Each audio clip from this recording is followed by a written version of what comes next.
नामदान तो कल होगा, जो नए लोग आए हो और लोग आएंगे अभी। लेकिन जो नामदान ले लिए हो, जिनको नाम मिल गया है, जिसमें सुख और शांति भरी हुई है, जिसमें सब कुछ है, नाम की कमाई कर ले जाओ, नामी से अगर मिल लो तो समझ लो कि नरक और 84 से बच जाओगे, पुनर्जन्म से बच जाओगे, दोबारा फिर जन्म नहीं लेना पड़ेगा। और नहीं तो जन्म तो लेने पड़ेगा।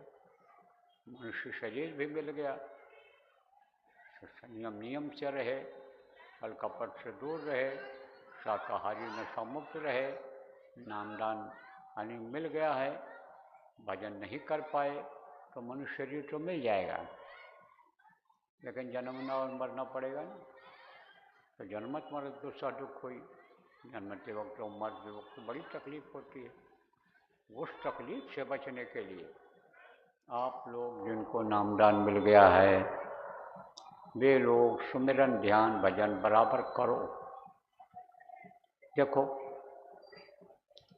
मैंने रास्ते से फ़ोन किया कि भाई शुरुआत यहाँ हो जाए, और शुरुआत आपने कर दिया।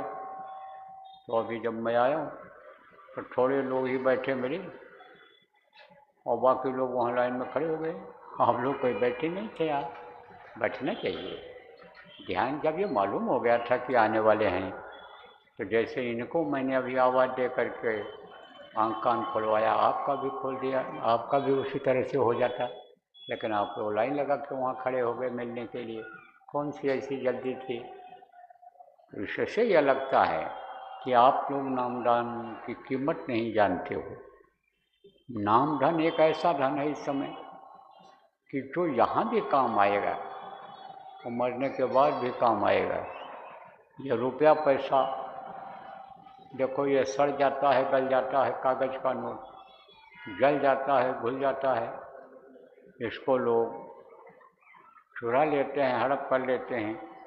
लेकिन वो धन जो आत्मधन है, ये नाम की जो कमाई है, जो सुमिरन के द्वारा मिलती है, जो ध्यान और भजन में दौलत मिलती है, उसको कोई छीन नहीं सकता, चुरा नहीं सकता है, उजड़ नहीं सकता, वो भूल नहीं सकता है। वो हमेशा आपके काम आएगा। जब तक यहाँ जिंदा रहोगे, उसी के प्रताप से फलते फूलते रहोगे, खुशहाल रहोगे। और जब शरीर छूटेगा नियम के अनुसार कि भाई जो मृत्युलोक में पैदा होता है मरता है, तो जब शरीर छूट जाएगा तो वहाँ भी ये धन काम आएगा। इसलिए सीख लो प्रेमियों, अभी मौका है, जो लोग आप आए हो। और ये जो महिलाएं हैं, बच्चियां हैं, वृद्ध हैं, इनको समझाओ, यह अकेला काम है।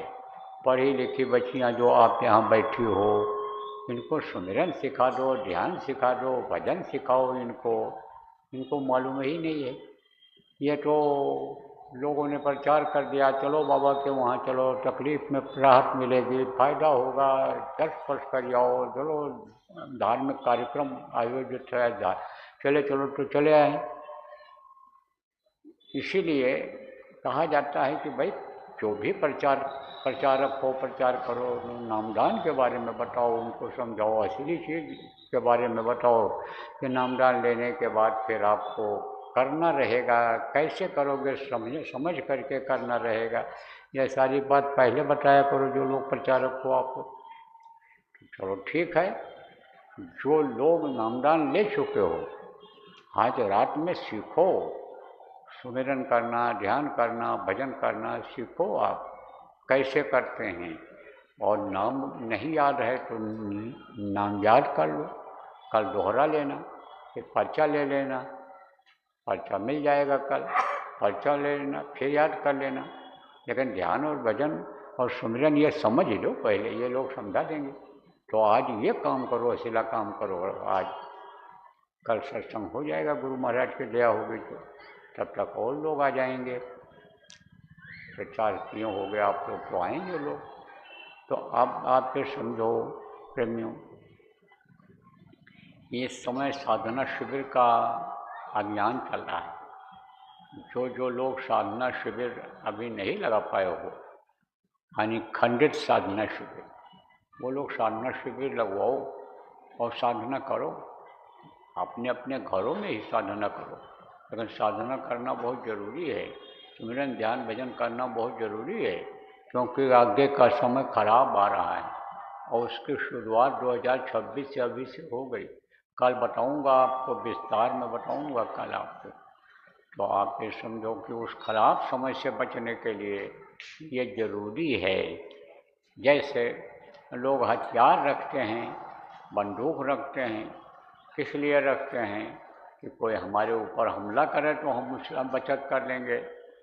इसी तरह से ये कि हथियार है आपका भजन ध्यान सुमिरन का, अगर रहेगा फल आपके पास तो फिर कोई आपका असर इस तरह का आपके ऊपर नहीं होगा कि जान का खतरा पैदा हो जाए। अब ये ज़रूर है कि कहते हैं गेहूं के साथ घुन भी पीस जाते हैं। माहौल ऐसा है, समाज ऐसा बन गया, गांव के लोग, मोहल्ले के लोग इस तरह के हो गए कि वो मांसाहारी, शराबी, कबाबी और तमाम दुनिया के अपराधों में और दुनिया के समझो पाप कर्मों में लग गए हैं। तो उनके बीच में रहना है आप, तो जब उनके ऊपर आंधी आफत आएगी तो उसका प्रभाव आपके ऊपर भी पड़ेगा। इसीलिए कहा जाता है भाई, अड़ोसी पड़ोसी गांव के लोगों को भी समझाते रहो, हाथ जोड़कर विनय हमारी, तजो नशा बनो शाकाहारी, छोड़ो व्यभिचार बनो ब्रह्मचारी, सत्य को लाने की करो तैयारी। यही कह दो कि बाबा हाथ जोड़ते हैं कि भाई हाथ जोड़ करके गए हैं कि कह दो छोड़ दें, और नहीं छोड़ेंगे तो मजबूर होकर मजबूर नाम लोगे हमारा, और सुनते तो जाओ संदेश हमारा। आप ये समझो, ये प्रार्थना बहुत पहले गाई जाती थी कि मजबूर हो जाओगे छोड़ने के लिए, और नहीं छोड़ोगे तो शरीर ही छोड़ना पड़ जाएगा, तब क्या करोगे। तो असर तो उसको आता है, लेकिन ठंडी के महीने में छोटे बच्चे का क्या होता है, पसली चलने लगता है ठंडी की वजह से, और बुढ़े को भी खांसी खुर्रा आने लगती है, बलगम बनने लगता है। लेकिन जो जवान है, अपनी बॉडी को बना लिया है, उस पर उतना असर नहीं होता है। तो अगर आपके ऊपर आप समझो कि भजन का असर आ गया, ध्यान सुमिरन लगातार आप करने लग गए, तो वो असर नहीं आएगा उतना। देखो कोरोना रोग आया था, तो कोरोना में तो बहुत लोग चले गए, और कुछ लोगों के ऊपर ऐसी दया हुई कि हल्का फुल्का ही असर रहा। कोरोना तो हुआ, डॉक्टर ने साबित किया कि कोरोना है, लेकिन कोरोना असरदार नहीं रहा। तो उसको क्या कहा जाए, दया कहा जाए उस चीज़ को। तो दया हो जाएगी गुरु की, लेकिन करोगे जब, कुछ आप करोगे, कुछ गुरु करेंगे, तब तो होगा। ऐसे नहीं होगा कि बस गुरु महाराज से दया मांगते रहे, बस यही कहते रहे कि हम दया करो, लड़के पर करो, औरत पर करो, पति पर करो, काम धंधे पर करो, गाय बैल भैंस पर करो, सब यही कहते। इससे नहीं होगा, इससे नहीं होता है कहने, करने से भी कुछ करना तो पड़ेगा। तो देखो प्रेमियों, इसका मुहूर्त है, ये कब तक चलेगा, संक्रांति तक चलेगा। संक्रांति को इसका समापन कर दिया जाएगा। कल बताऊंगा कि कहाँ से करूंगा समापन, कल आपको बता दूंगा सत्संग में कि समापन कहाँ होगा, कितने समय पर होगा। तो संक्रांति तक इसको आप करो, उसके बाद में फिर नाम धुनी करनी रहेगी 24 घंटा, 12 घंटा नहीं, 72 घंटे का अखंड नाम धुनी चलेगी जय गुरुदेव नाम की। उसके बारे में भी कल बता दूंगा आपको कि कब उसकी शुरुआत होनी है और कब से कब तक चलेगा, कैसे होगा वो सब कल बताऊंगा या बाद में बता दूंगा, समय नज़दीक आएगा तब बता दूंगा। और फिर उसके बाद में अखंड साधना शिविर लगेगी, उसके बारे में भी आपको बता दूंगा कि कब से कब तक लगेगी, कितने दिन की होगी, ये भी बताया जाएगा आपको। बाद की बात है, बाद में बताया जाएगा। कल बताऊँ या 4-6 दिन, 1 हफ्ता बाद बताऊँ, वो भी आपको बता दिया जाएगा। अब यह जरूर है कि कुछ लोग आप चाहते हो कि कल के कार्यक्रम के बाद भी कार्यक्रम हो जाए, और उस तरफ आप चाहते हो रायगढ़, चापा, बिलासपुर, आपका उधर अंबिकापुर और कोरबा और शक्ति और ये जो सब जिला हैं, और जो आपका बॉर्डर है झारसुगुड़ा का, वो सब उस तरफ चाहते हो तो कार्यक्रम गुरु महाराज की दया होगी तो हो जाएगा आपके यहाँ। आपका दरख्वास्त मंजूर है, लेकिन यह निर्णय आप लोगों को लेना है कि कहाँ कराओगे। एक जगह कराने की बात चल रही है, एक जगह होगा तो बड़ा कार्यक्रम हो जाएगा और प्रचार प्रसार 4-6 दिन कर दिया जाएगा, जम करके सब लोग लग जाएंगे, व्यवस्था में लग जाएंगे, प्रचार प्रसार हो जाएगा तो ज़्यादा लोगों को लाभ मिल जाएगा। तो आज आप लोग मीटिंग कर लो जो जिम्मेदार लोग हैं, और फिर हमको आप बता दो कि यहाँ हम करना चाहते हैं, तो हम आपको तारीख दे देंगे। इस तारीख के लिए आप इंतज़ाम कर लो, वो मैं बता दूँगा। अभी आप मीटिंग करने के बाद बता दोगे, ज़्यादा रात नहीं होगी, सोऊंगा नहीं तो फिर विचार करके कल ही बता दूँगा। मैं कल सुबह बताओगे तब फिर विचार करूँगा कि कब बताया जाए इनको। इधर ये लोग भी चाहते हैं, कौन, मध्य प्रदेश वाले, बहुत दिन हुआ उधर कार्यक्रम नहीं हुआ है, इधर पूर्वी जोन में उनके उस तरफ नहीं हुआ है, तो वो लोग भी चाहते हैं तो उनके यहाँ भी गुरु महाराज की दया रहेगी तो कर दिया जाएगा।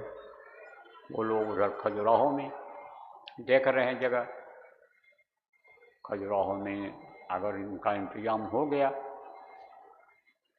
परमिशन वगैरह उन्होंने ले लिया तो वहाँ भी कर दिया जाएगा, उसकी तारीख भी आपको मालूम हो जाएगी।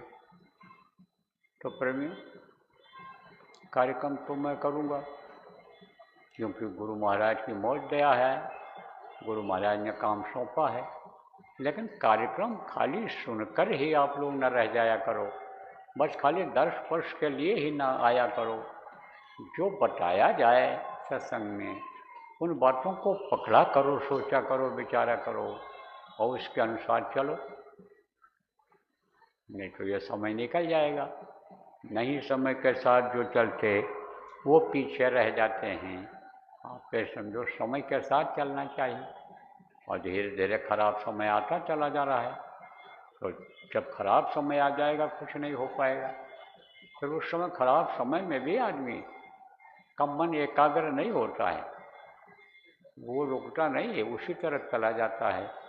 तो जब तक आई समझो अच्छा समय है आपके लिए, माहौल जब तक ठीक है तब तक अपना काम बना लो प्रेम में, नहीं तो ये चली चला का बेला है। कितनी अमावस्या पूर्णिमा आई और जीवन में चली गई। हर अंतिम त्यौहार अमावस्या पूर्णिमा का कुछ न कुछ सीख होता है, लेकिन कहाँ ले पा रहे, लेने की ज़रूरत है। तो जैसा मैंने बताया आपको, मैं बहुत थका हुआ हूँ, लेकिन पूर्णिमा थी आज, तो हमने कहा भाई चलो मंच पर चले चलें। आपने तैयारी भी कर रखी थी, दर्श स्पर्श हो जाए, और फिर आपकी इच्छा थी कि कुछ सुना भी देंगे, तो थोड़ा सा देखो सुना दिया प्रेम में। तो आप लोग भी अपना दैनिक क्रिया करो, और रात में भजनानंदी लोग बैठ करके भजन करो, अच्छा समय है, मौसम अच्छा है यहाँ का। और बाकी जो जिम्मेदार लोग हो गोष्ठी करो, और जो लोग सुमिरन ध्यान भजन नहीं सीख पाए हो सीखो और समझो, संगत की रीति नीति को समझो, जो समझ गए हो इनको समझाओ, बताओ। तो ये सब आप लोग काम करो। तैयारी में अगर कोई कमी रह गई है तो तैयारी भी आप पूरी कर लो, क्योंकि कल ज़्यादा लोग आएंगे। तो बोलो जय गुरुदेव, जय गुरुदेव, जय गुरुदेव, जय गुरुदेव नाम किसका, जय गुरुदेव नाम किसका, प्रभु का पावन नाम, प्रभु का पावन नाम। जय गुरुदेव। न्यार के नजर करो मेरी ओर, न्यार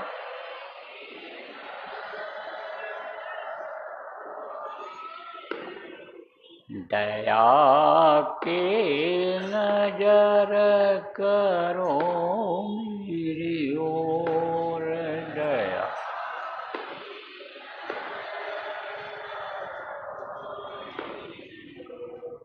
निश दिन तुम्हें निहारूं सतगुरु, निश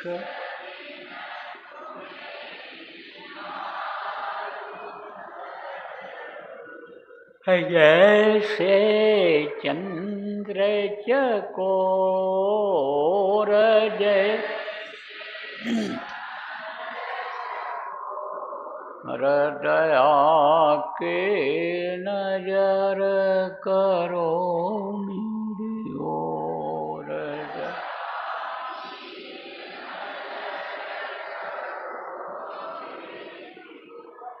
जान कौन भूलहु ये तन से,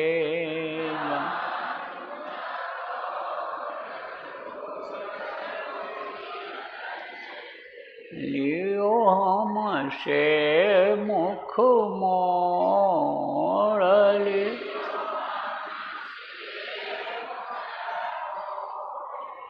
दया के नजर करो मेरी ओर,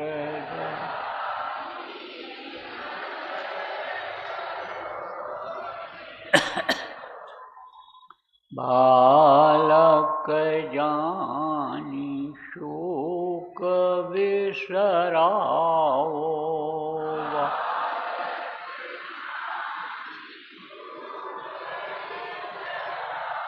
आया शरण अब मैं तोर,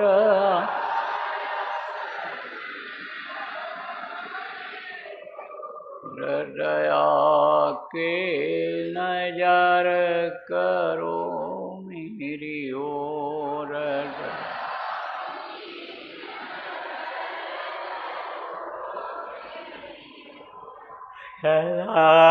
दयालु स्वभाव तुम्हारा है,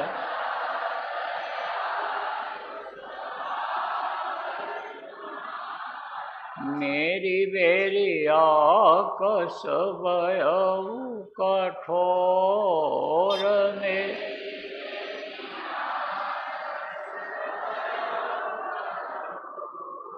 दया की नजर करो मेरी ओर,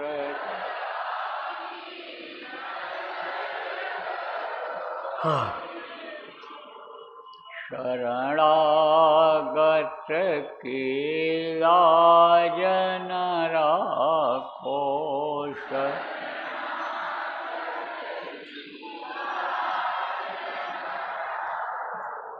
मोसो पतित अब जाएं कहीं और,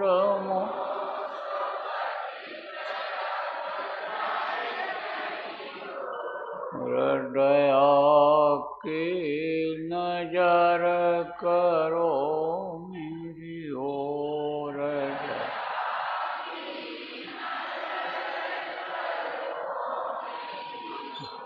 नव की बार उबार ले वजोया,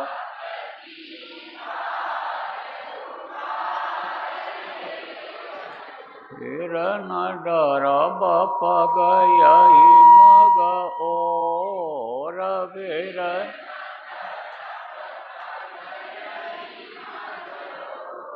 हृदया की नजर करो।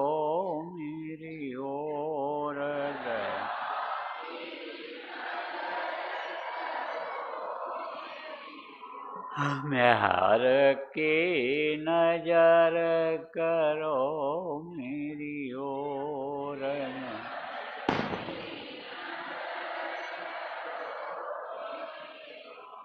जय गुरुदेव, जय गुरुदेव, जय गुरुदेव, जय गुरुदेव।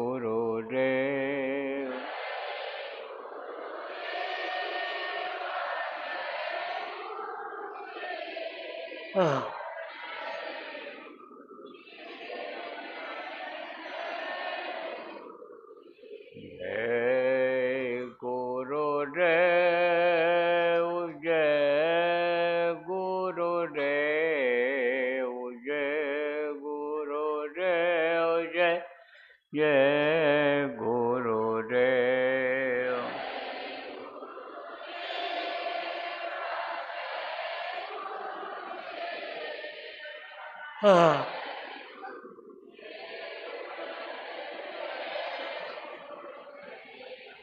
जय गुरुदेव,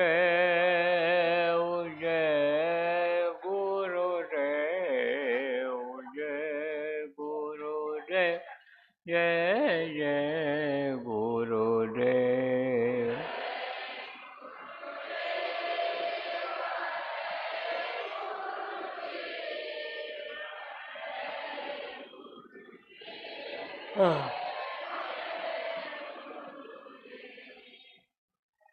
जय गुरुदेव।